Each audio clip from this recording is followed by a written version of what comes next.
The new head football coach. You're 2-1 to start off with.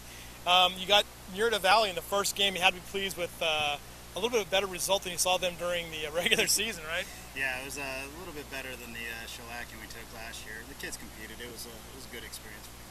Now, you're just the third Hemet High grad to take over this program. I love to throw those little stats at you guys.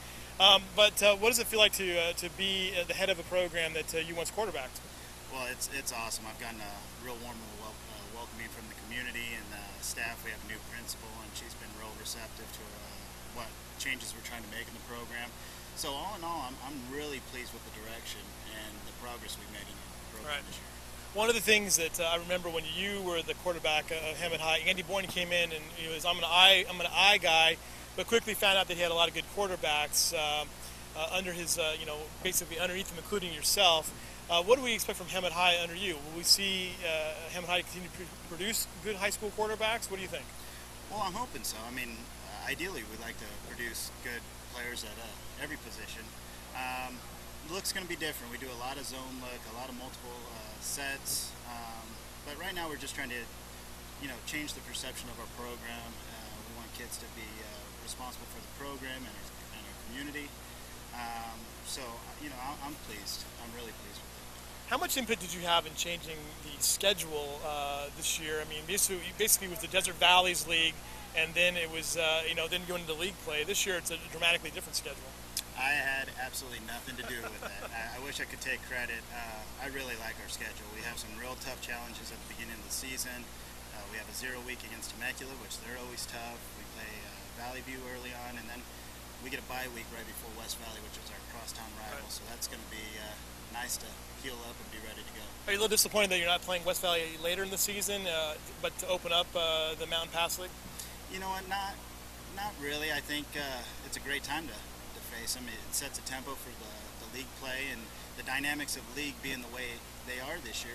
Every game's a big game. Right. We're all so close together that there's going to be a lot of challenges, a lot of rivalry, new rivalry started. Right. So we're really excited about it. There's probably two that I imagine the kids are looking forward to the most. Probably the playing San Jacinto for the first time in a while, and then playing Tahakowitz, right? Right, and we finish up with Tahakowitz on Veterans Day this year, so that's going to be pretty interesting. That's going to be two programs that never played each other, and Mike Schroeder's got it rolling off over there, so we're excited for that challenge. I'd also like to point out the first time you guys have played Beaumont since 1966, I think was the last time you guys played Beaumont, and the first time you played San Jacinto in a league game since that time too, as well. So kind of an interesting history for this program as well. And I think the talent in our valley has changed a little bit as far as everything's kind of even these days. Right. And so San Jacinto's got great talent, and we're going to have our hands full every week. Right. The kids seem really excited about week in and week out competition. Let's talk about some of the kids that are coming back. Who do you expect to be the quarterback? I mean, I know Brent Duffy is back, right? Yeah, Brett's back. He's competing for the position right now. He's doing a great job. We also have him playing tight end and defensive end. He's just a great player to have on the field. So right. He's got a lot of football savvy. Sean McGivney's also competing for the position. He's the guy who's playing today. We have Seth Brown Price playing tight end. He's a junior, big kid, nice target. Newcomer Zach Holbert playing wide receiver for us. And we have Brock Mitchell returning. Roosevelt Monk running the ball. We got a lot of good athletes in some real key positions. The last 2 years that I've seen him, it didn't seem like there was a lot of size at the quarterback position. Obviously, Brent coming back and forth and playing that position added that kind of size as well.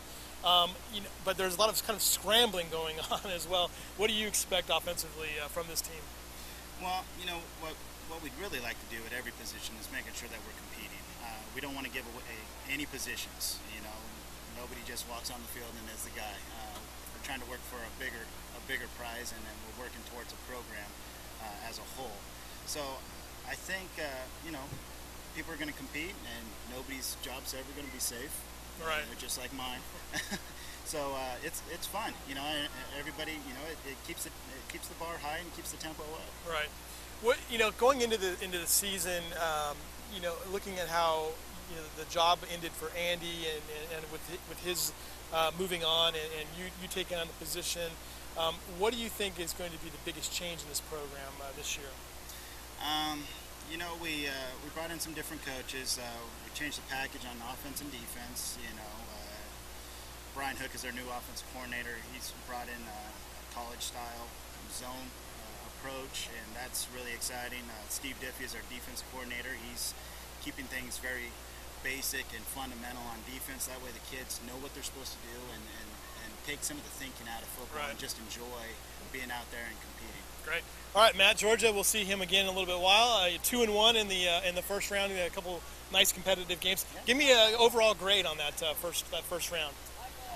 A solid B. Solid B? Great. All right, Matt, Georgia will be back with more.